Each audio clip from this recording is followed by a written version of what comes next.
Rich people use debt to acquire assets while the rest of us use debt to acquire liabilities. Right. So in this video, I'm going to talk about debt and how rich people use debt, which is different from how the rest of us use debt. So historically, we've always been told that carrying debt generally is a bad thing. And that if you're going to owe debt, there are certain kinds of debt that is considered good ones or bad ones. So an example of good debt would be school loans, right? Or maybe mortgage. And then examples of bad debt would be credit card debt or payday loans and things like that, or even car loans. And the reason behind it is that your mortgage is something that you can build equity in, that can appreciate in the future. So therefore, it is something that makes sense to owe money in. Conceptually, that makes sense, but we both know that it's nonsense these days. It is incredibly difficult to build equity or to hold value in your homes. First of all, the cost of homes. The median cost of homes in the US is over $400,000, which is ridiculous. And also, when we talk about student loans, it is ridiculous the amount of money it costs to get a college degree. You could owe hundreds of thousands of dollars just to get educated, to get a business degree, to get, an economics degree or whatever the case may be. So for some people, they may be better off not spending that money and actually learning a trade. But I digress. So when you think about it that way, you're now seeing that debt, traditionally the way we think about it, we need to reimagine how we think about debt. Now, how do rich people view debt or use debt, which is separate and different from how the rest of us use debt? Rich people use debt to acquire assets while the rest of us use debt to acquire liabilities. That is very key. Now, let me give you an example. You can have a rich person, right? And they want to buy a business. Say the business makes, $100,000 a month or something like that. They want to buy the business for $1 million. Oftentimes, they have the money, but rather than them selling their stock or selling some sort of other asset to make this acquisition, what they are going to do is borrow money against their existing assets so that they don't have to sell it to acquire the next asset. So what that means is, since it is an income generating asset, they can use the revenue, the money that they are gaining from that asset to service the loans. So that gives them two things. One, they get to keep their existing asset, which may be already producing certain, their money for them. They may already producing money for them, may already be income generating for them. And then they get to buy new assets with other people's money. Now, why do they do that? Because you may think to yourself, like, wait a minute, you don't want to carry, you don't want to carry too much of a loan. You don't want to carry a big balance. For them, they don't care. They're not necessarily carrying these loans personally. Why? Because they have an entity, which is a separate and distinct entity from them, right, that has acquired the asset. So even if the business goes under, it wouldn't affect most of their current assets. Now, if they are savvy enough, or if they have relationships with the bankers and all of that stuff, they may not even put their existing assets on the line, right? They may not even put that on the line. They may use the new asset that they are buying as collateral. Does that make sense? They will use the asset that they are buying as collateral. So therefore, there is nothing on the line for them. They're not even putting the existing assets at risk in the event that that business that they just bought goes under. If that business goes belly up, it is not at risk. So that is what is at risk, and they still get to keep everything they have and they move on. Now, more likely than not, because they've done their due diligence and all of that stuff, that business is going to do fine. It's going to do well.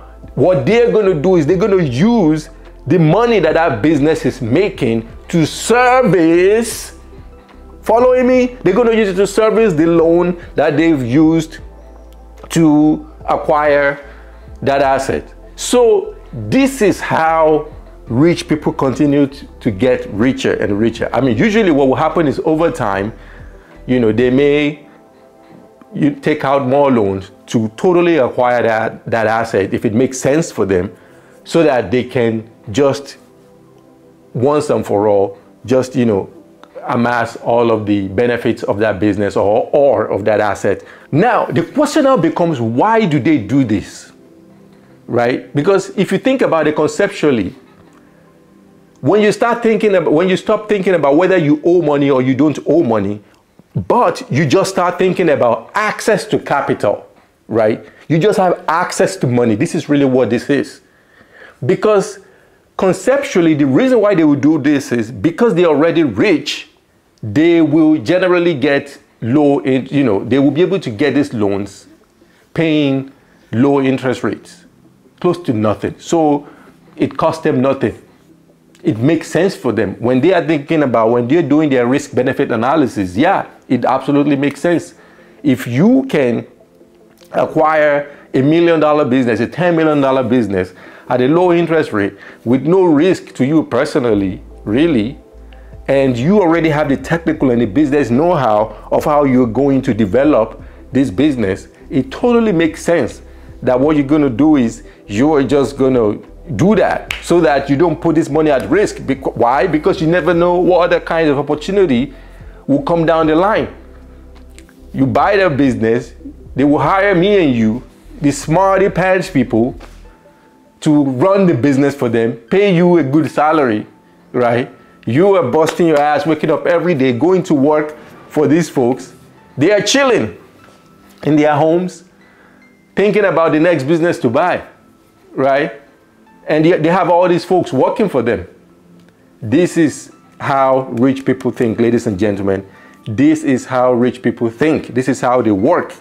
Now, as I was saying earlier, as I was alluding to earlier, the reason why they do this is because they just think about access to money as access to capital. It doesn't matter to them whether it is debt, whether it's equity, it's just capital.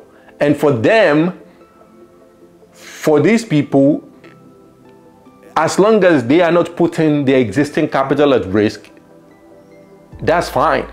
They are okay with that. And also more importantly, for tax purposes, right, debt is not considered income. So it is not taxable. So if you take debt from a bank and it comes to you, you get $1 million from a bank, it is not a taxable event. But for the purposes of you using it to acquire the asset, an asset that is producing income, right, that makes a lot of sense. Now, for the rest of us, what we are doing is we are using debt to buy personal things. Homes, as an example. You know, you want to buy a home because they've told you want to buy your own house.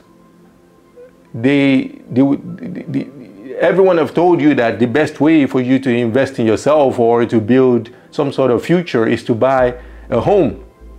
It's to buy your own house. It's no longer the case with the cost of homes. That's one. And two, the fact that you're going to be living in your own home. This is not an income generating asset for you.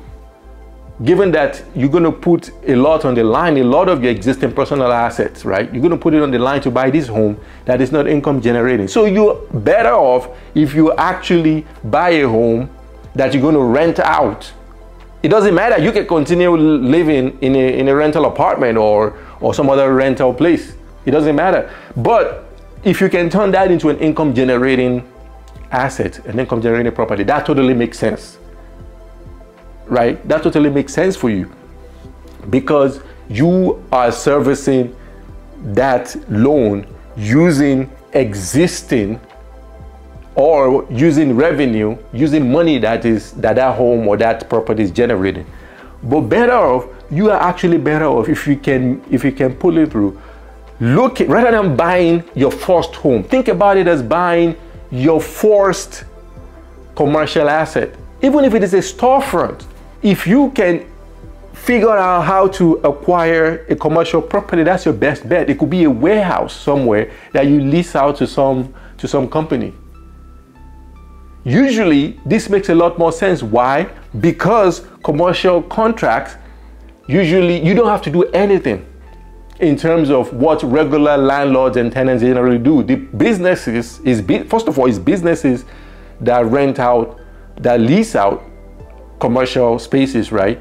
So they are generally taking care of everything. If anything breaks, etc., etc., that is how most commercial leases work.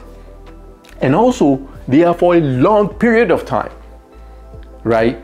Commercial leases are usually for a long period of time, 10 years, 15 years. So if you are able to acquire a commercial lease in an area or in a place that businesses want to lease these spaces, you will be good for a long time, because once you lease the space, 10 years, you don't have to think about it. In fact, what typically happens is the way the lease works is you will bake in increases over the next 10 years, over the next 15 years into that lease. They pay a big down payment. If they break the lease, they don't get the down payment back. It's a win-win. It is a win-win, and usually, oftentimes, it's not a lot more that you have to put down to make these purchases compared to just buying a home, like a townhouse or something like that. So I want you to think about it. I want you to think about it like when you are thinking about debt. Debt is not necessarily a bad thing. It depends on what you're using it for.